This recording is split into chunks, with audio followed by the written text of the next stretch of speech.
Corona वबा के दौरान मुस्तहिक अफराद के लिए हुकूमती कोशिशों का अब आलमी सतह पर एतराफ़ किया जा रहा है और आलमी बैंक ने एहसास एमरजेंसी कैश प्रोग्राम का शुमार आलमी सतह के पहले 4 बड़े समाजी तहफ़्फ़ुज़ प्रोग्राम्स में कर लिया, जो कि बिल्कुल ऐसा ही खुशाइन बात है। आलमी बैंक ने आलमी सतह पर कोविड-19 से निपटने के लिए समाजी तहफ़्फ़ुज़ प्रोग्राम पर मबनी रिपोर्ट जारी कर दी है, जिसमें बताया गया है कि 20 मार्च 2020 से 14 मई 2021 के दरमियान समाजी तहफ़्फ़ुज़ के इक़दामात पर गैर मामूली इजाफा हुआ है। 222 ममालिक में समाजी तहफ़्फ़ुज़ के मंसूबे बनाए गए हैं या उन पर अमल दरामद किया गया है। हाँ, और लोगों की शमूलियत की तादाद के लिहाज से अगर हम बात कर लें तो पाकिस्तान आलमी सतह पर चौथे नंबर पर है और 100 मिलियन से ज़ायद आबादी की बात कर ली जाए, उनकी शमूलियत की बात कर ली जाए तो उस लिहाज से आलमी सतह पर पाकिस्तान का तीसरा नंबर बनता है। और आलमी बैंक के मुताबिक इस सिलसिले में सिर्फ मुंतखब ममालिक ने मुतासर कुन 6 हिस्सों का हदफ भी हासिल कर लिया है। और वज़ीर आज़म साहब ने भी ट्वीट किया, सानिया निश्तर साहिबा को मुबारकबाद उन्होंने पेश की है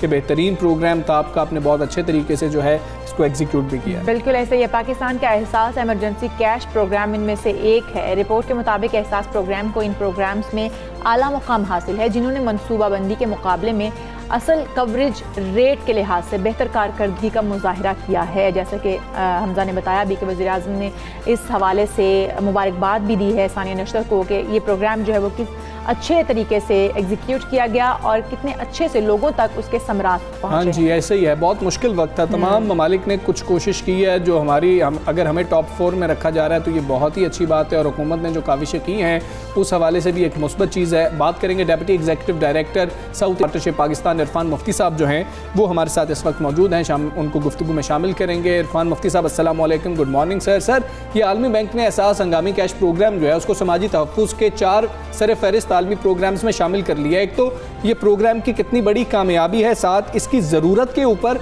और इसकी एग्जीक्यूशन के ऊपर ये कितनी बेहतर चीज़ है कि इसकी ज़रूरत भी थी और एग्जीक्यूशन भी बेहतर हुई।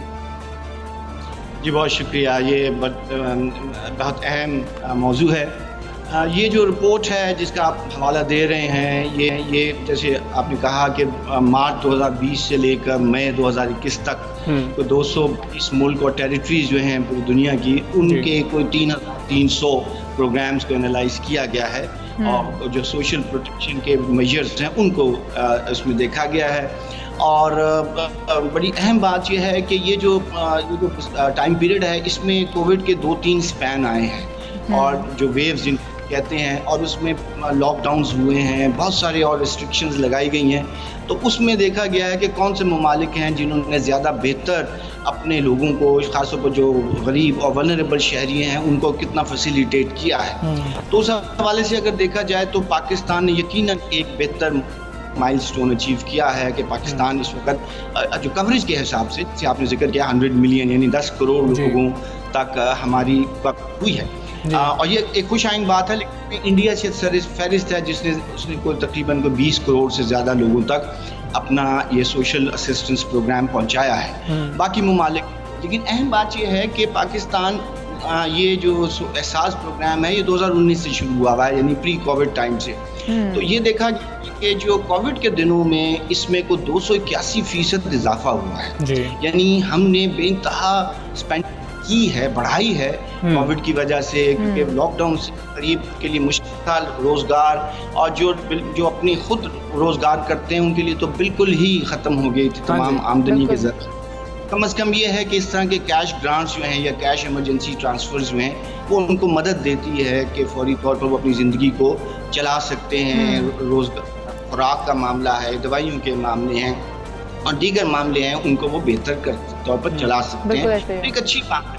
लेकिन जो बुनियादी मैं इसमें एक तफरीक करना चाहता हूँ ये है कि पाकिस्तान की जो कैश इमरजेंसी ट्रांसफ़र की जो कवरेज है वो कोई 1.5 करोड़ शहरियों तक पहुँची है। जो बाकी शहरी हैं वो फिर दीगर मेजर्स जो लिए गए हैं, लेबर के हवाले से हैं या सोशल इंश्योरेंस के हवाले से उनमें हुई है। तो कैश ट्रांसफ़र पाकिस्तान ने की है वो तो कोई 180 बिलियन रुपीस की है और ये 1.5 करोड़ तक direct cash based transfer. Irfan Mufti साहब, जैसा कि आपने खुद भी कह दिया कि तमाम लोग इससे मुस्तफीद नहीं हो सके, तो फिर आखिर हुकूमत को ऐसा कौन सा दूसरा लाहे अमल अपनाना चाहिए कि तमाम जो खते गुर्बत से नीचे के लोग हैं उन तक समरात पहुँच सके। हम बार बार देखते हैं और ये जो आशारिये हैं ये भी इंडिकेट कर रहे हैं कि मुल्क में गुर्बत बहुत ज़्यादा है और बढ़ रही है मज़ीद। देखिए, बुनियादी बात क्या है, कैश ट्रांसफ़र ये वन टाइम सपोर्ट होती है कि जी आपके लिए मुश्किल है तो चलें ये आप 12,000 रुपये से आप अपनी ज़िंदगी का जो खर्चा है वो चला लें, लेकिन ये कोई सलूशन नहीं होता। पाकिस्तान की आबादी का ऑलमोस्ट 30%, यानी अगर हम इसको इस तरह से एनालाइज करें, कोई 8 साढ़े 8 करोड़ लोग खते गुर्बत से नीचे हैं या उसके ऊपर रहते हैं। ये बहुत बड़ी आबादी है, ये बहुत सारे ममालिक की आबादी से भी ज़्यादा आबादी गरीबों की है जो हमारे मुल्क में रहती है। वो ज़ाहिर है कैश बेस्ड ट्रांसफ़र से उनकी ज़िंदगी बदल नहीं सकती। तो हमें जो इस रिपोर्ट में भी 3 कैटेगरीज दिखाई गई हैं। एक तो सोशल असिस्टेंस है जिसमें कैश ग्रांट्स एक बुनियादी इंटरवेंशन है। दूसरा है सोशल इंश्योरेंस जिसमें जिसके अंदर यूटिलिटी सपोर्ट होती है, पेंशन दी जाती हैं और दीगर मामलात हैं। और जो तीसरी कैटेगरी है वो लेबर सपोर्ट की है या लेबर मार्केट की है। ठीक है। उसमें पाकिस्तान वीक रहा है। ये हमें देखना पड़ेगा कि अगर हम ये वाकई चाहते हैं कि, और नज़र भी आ रहा है कि कोविड अभी जल्दी ख़त्म नहीं होने वाला, ये अभी चंद साल इसके असरात रहेंगे और इसकी वजह से जो इकोनॉमिक मेल्टडाउन है वो भी चलेगा। तो सोशल असिस्टेंस या कैश ग्रांट से मामला हल नहीं होगा। ज़रूरत यह है, 2 मेजर ज़रूरी हैं। एक ये है कि जो सोशल सिक्योरिटी के जो सिस्टम्स हैं जिसमें फिर देखिए ना वो एक परमानेंट सोल्यूशन होता है जिसके अंदर आपको हेल्थ फैसिलिटीज़ मिलती हैं, हॉस्पिटल्स चलते हैं, जिसके अंदर पेंशन ग्रांट्स मिलती हैं, जिसके अंदर वो क्या जहेज़ के मसाइल हैं, जिसके अंदर और चीज़ें हैं। एक तो उसके अंदर इन्वेस्टमेंट पाकिस्तान को करनी चाहिए जो पाकिस्तान अभी नहीं कर पा रहा। तो सोशल सिक्योरिटी का जो सिस्टम होता है मुल्क के अंदर, उसके अंदर हमने कम इन्वेस्टमेंट की है। और दूसरा है लेबर मार्केट। देखें, आपको ऐसे इंसेंटिव्स देने चाहिए जिससे जो मजदूर है, जो खास तौर पर नौजवान मजदूर है, उसको मदद मिले, उसको स्किल मिले, उसके लिए सेल्फ एम्प्लॉयमेंट की अपॉर्चुनिटी जनरेट हो, तो फिर गुर्बत के मामलात कम होते हैं। कैश ग्रांट्स से वो मामलात हल नहीं होंगे। पाकिस्तान की 8 करोड़ आबादी को अगर आपने जो गरीब है या गुर्बत की सतह से नीचे है, अगर आपने उसको मदद देनी है तो आप सोशल सिक्योरिटी निज़ाम बेहतर करें, आप लेबर को बेहतर करें। ठीक है मुफ्ती साहब, ये भी बताइएगा, अब चूँकि इस प्रोग्राम को पजीराई मिल रही है, इसको माना जा रहा है, चौथे नंबर पर जो है रेट किया जा रहा है, तो यानी कि इसको हम मज़ीद बेहतर तो बना सकते हैं, इसी प्रोग्राम को इसी के अंदर मज़ीद बेहतरियाँ लाई जा सकती हैं। और जब पजीराई इस तरह से मिल रही है आलमी सतह पर, तो फिर शायद हमें डोनर्स भी बेहतर मिल सकेंगे। जी, आप सही कह रहे हैं। एहसास एक बेहतर प्रोग्राम है अगर आप मुझसे पूछें। इसके अंदर तीनों कंपोनेंट्स हैं और इन्होंने वो एहसास नौजवान प्रोग्राम भी शुरू किया है। हाँ जी। एहसास और दीगर कंपोनेंट्स भी हैं, तो ये एक अच्छी बात। और सबसे अहम बात यह है कि एहसास प्रोग्राम जो है, इससे पहले जो बेनज़ीर इनकम सपोर्ट प्रोग्राम था, ये बहुत टेक्नोलॉजिकल बेस्ड हैं और डाटा पर बेस करते हैं। और इसके अंदर पॉवर्टी स्कोर बनाए गए हैं जिसके अंदर ये देखा गया है कि पाकिस्तान की कौन सी आबादी, कौन लोग हैं जो खतरे गुर्बत से नीचे हैं, जिसको हम अल्ट्रा पुअर कहते हैं। सो बाकायदा पॉवर्टी रैंकिंग हो चुकी है इस मुल्क में पिछले 8-10 साल में, और वो डाटा मौजूद है। अगर आप चाहें तो उसको इस्तेमाल करके रोज़गार के मामलात, एसेट बिल्ड, ये जो एसेट होता है ना, ये गरीब की सबसे बड़ी सेविंग होती है। यानी अगर आपने कोई अमाउंट सेव कर ली है, या आपने कोई मकान बना लिया है, या आपने कोई छोटा मोटा कोई दरख्त लगा लिए हैं, वो भी आपके एसेट्स होते हैं, कोई माल मवेशी बना लिए हैं, तो आप चाहिए हुकूमत को कि वो जो एसेट बिल्डिंग है गरीब की, उसके लिए जो एम्प्लॉयमेंट के अपॉर्चुनिटीज़ हैं, उसको जो टूल्स दिए जा सकते हैं रोज़गार को चलाने के लिए, उसमें इन्वेस्टमेंट करने से हम गुर्बत से इन लोगों को निकाल सकते हैं। ये इसके तवज्जो की ज़रूरत है और एहसास प्रोग्राम में ये पोटेंशियल मौजूद है, सिर्फ उसको इस्तेमाल करने की अब ज़रूरत है। अच्छा मुफ्ती साहब, एहसास प्रोग्राम की हम बात करें तो इसको रिकग्नाइज़ किए जाने पर बिलावल भुट्टो जरदारी की जानिब से ये कहा गया कि ये तो बेनज़ीर इनकम सपोर्ट प्रोग्राम था। क्या ये जो आपस में क्रेडिट गेम है, इससे निकल कर इस वक्त अवाम के बारे में नहीं सोचना चाहिए? क्या कहते हैं आप इस पर? मेरा भी ये ख्याल है कि ये टर्मिनोलॉजी या नेम या क्रेडिट लेने से बात नहीं बनेगी। बेनज़ीर इनकम सपोर्ट प्रोग्राम या एहसास प्रोग्राम दोनों ही अवाम के लिए जो हैं वो आवाम के लिए हैं और उसके लिए वो काम करते हैं। ज़्यादा ज़रूरत है कि इसको बेहतर बनाया जाए और ये जो मिसिंग कंपोनेंट हैं जिनका मैं जिक्र कर रहा हूँ उसकी तरफ ज़्यादा तवज्जो दी जाए, क्योंकि पाकिस्तान पहले देखिए पाकिस्तान में पिछले 1.5 साल में को पॉवर्टी में 5.6% इजाफा हुआ है। हाँ जी। ये बहुत खतरनाक ट्रेंड है, यानी गुर्बत की जो आबादी पहले थी प्री कोविड टाइम से उसमें 5 से 6% इजाफा हो गया है। तो इसका ये मतलब है कि जब तक कोविड चलेगा तो गुर्बत की आबादी में इजाफा होता रहेगा। आप इसे नए खतूत पर चलाएं, आप इसको एक पॉवर्टी एलिवेशन का प्रोग्राम बनाएं, ठीक है, तभी इसके समरात लोगों तक पहुंच सकते हैं। बिल्कुल ठीक है मुफ्ती साहब, बहुत शुक्रिया आपका। सुबह सवेरे पाकिस्तान से आप बात की और पॉवर्टी लाइन से ऊपर लाने के लिए बात हो रही है कि लोगों को किस तरीके से ऊपर लाया जाए। अब नेक्स्ट स्टेप यही होना चाहिए, लेकिन इस वक्त मसला ये रहा कि कोरोना वायरस की वजह से तमाम दुनिया की जो हुकूमतें हैं वो मुश्किलात का शिकार हैं और उसमें जो एक प्रोग्राम है वो सामने आया पाकिस्तान का, और अगर उसको आलमी सतह पर पजीराई मिल रही है तो पाकिस्तान के लिए बहुत अच्छी बात है। बिल्कुल ऐसा ही है, और चौथे नंबर पर हमें शामिल किया गया, चौथे नंबर पर लाया गया, ये भी हमारे लिए खुशाइन बात है। हमजा, ईद पर हम बात कर रहे थे मौसम कैसा रहेगा, कैसा रहा मौसम, कैसा एंजॉय किया? अच्छा मौसम रहा। इशाल ने तो भी मुझे कहा भी कि क्या बात है, ईद का मौसम तो बेहतरीन रहा और दिलों का मौसम भी, जो बाहरी मौसम होता है ना उसका जुड़ा हुआ होता है। तो आपका जब मौसम ज़ाहिरी तौर पे बाहर का मौसम अच्छा होता है तो दिलों के मौसम वैसे खुशगवार हो जाते हैं, फिर ईद पर अगर मौसम इतना अच्छा हो जाए, हसीन हो जाए, तो वैसे ईद बड़ी अच्छी गुजरती है। ईद से बाहर आए और गर्मी की बात करें, जी बिल्कुल, कराची वालों को एक खदशा था जो अल्हम्दुलिल्लाह टल गया। वो तूफ़ान की बात हो रही थी, वो अल्हम्दुलिल्लाह अच्छा हुआ कि अब वो ख़तरा नहीं है। लेकिन अभी हीट वेव, जुज़वी हीट वेव की बातें हो रही हैं कि कराची में जो है गर्म हवाएं जो हैं वो चल सकती हैं, और अब मौसम के जो तेवर हैं वो पूरे मुल्क में ही बदल रहे हैं। यहाँ पर भी देख लें, लाहौर की भी हम बात कर रहे हैं तो गर्मी बहुत ज़्यादा होगी। महकमे मौसमियात ने तो ये भी कहा है कि आने वाले दिनों में मुल्क के बेशतर अजला में मौसम गर्म रहेगा, खुश्क रहेगा। ताहम कश्मीर के हवाले से, ये मलाई खैबर पख्तूनख्वा, जनूबी पंजाब, गिलगित बल्तिस्तान के हवाले से उन्होंने कहा है कि बारिश के इम्कानात हैं। तो मैं सोच रही हूँ क्यों ना मैं बारिश देखने के लिए वहीं का रुख कर लूँ ताकि कुछ इंजॉय कर लूँगी बारिश को, क्योंकि यहाँ पर पंजाब में मेरे ख्याल में इस वक्त बारिश के कोई इम्कानात जाहिर नहीं किए जा रहे। बिल्कुल ऐसे ही है, ठीक है, आप सफ़र करें, बिल्कुल जाएँ और बारिश इंजॉय करें। और इम्कान है, अभी इम्कानात कितने हैं ये भी हम पूछेंगे। खैर, शहर कायद में सूरज अभी से आग उगलना शुरू हो गया। कराची में दर्जा हरारत 40 डिग्री सेंटीग्रेड तक जा पहुंचा और महकमा मौसमियात के मुताबिक कराची में समुद्री तूफ़ान के असरात सामने आने लगे थे और ये जो अब वो टल गया, लेकिन जुज़वी हीट वेव जो है उसका आगाज़ अब हो गया है और शहर में समुद्री हवाएं मुनक़ता हो गई हैं जो 2 से 3 रोज़ तक अब बंद रह सकती हैं। बिल्कुल ऐसे ही है, और इस दौरान शहर का दर्जा हरारत 48 डिग्री सेंटीग्रेड तक जा सकता है।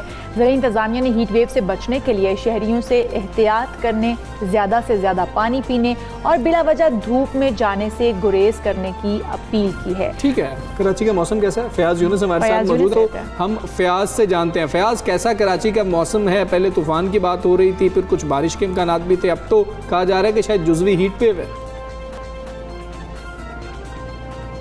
देखिए, बिल्कुल कराची में जो है आज गर्मी काफ़ी ज़्यादा है। वैसे आज ईद के बाद जो है छुट्टियों के बाद पहला रोज़ था, कराची के शहरी बड़ी खुशी खुशी घरों से बाहर निकले, लेकिन सुबह से ही हम देख रहे हैं कि जो सूरज है वो तपिश बरसा रहा है। और इस वक्त जो सुबह के टाइम कराची के शहरी इस मौसम को एंजॉय करने के लिए सीव्यू आते थे। सीव्यू पे सन्नाटे हैं क्योंकि हीट वेव जैसी आया तो उसके बाद हम देख रहे हैं कि मौसम काफ़ी ज़्यादा गर्म हो चुका है, गर्म हवाएँ चल रहे हैं, गर्द आलूद माहौल है। महकमा मौसमियात का कहना है कि आज कराची में ज़्यादा से ज़्यादा जो है 43 डिग्री सेंटीग्रेड जो है मौसम तक जाएगा। कराची के शहरी जो है बिला ज़रूरत घरों से बाहर ना आए, अगर घरों से बाहर निकल रहे हैं तो सर को जो है ढांप कर निकलें, पानी का ज़्यादा से ज़्यादा इस्तेमाल करें। और जो कराची में इससे पहले हमें बताया जा रहा था कि समुद्री तूफ़ान आ रहा है जिसकी वजह से कराची में तूफ़ानी बारिश होंगी, तो कराची वालों के लिए अब अच्छी खबर यह है कि कराची में अब बारिश के इम्कानात नहीं है। जो तूफ़ान है वो कराची से जो है 800 किलोमीटर दूर जो है भारत के शहर गुजरात को जो है आज रात पार करेगा, जिसके बाद वो कराची की तरफ आएगा।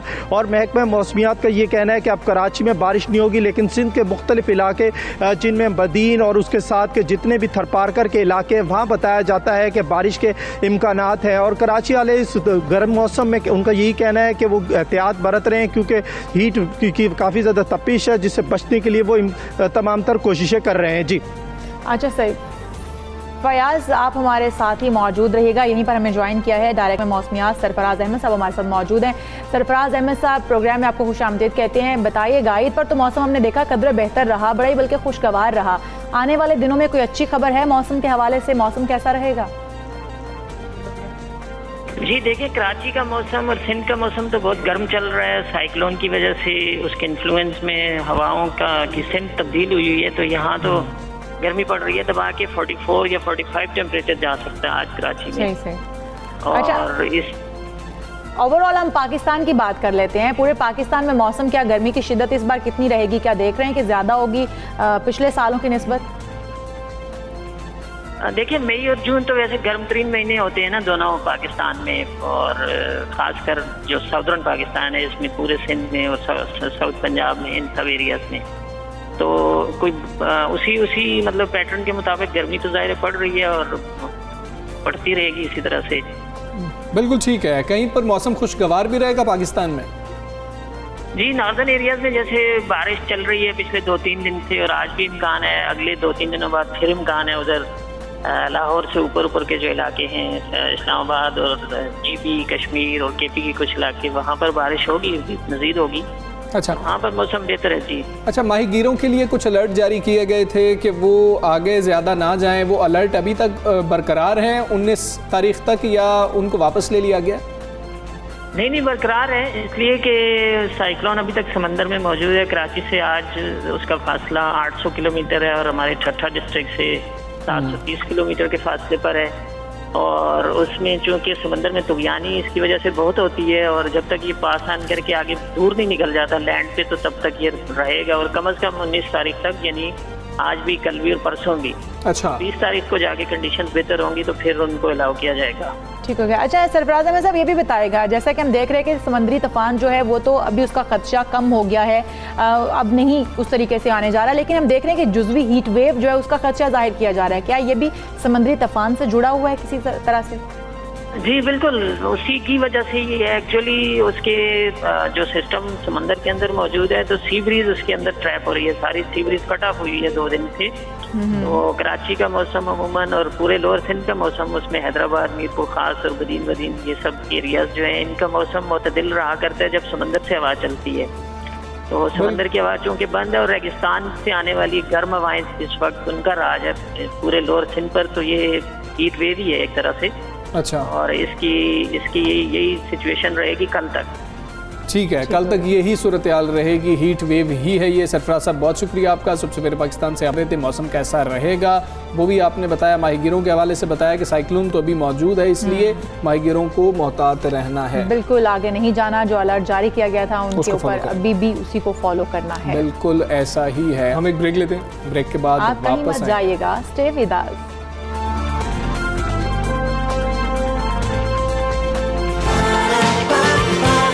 सुबह सवेरे पाकिस्तान।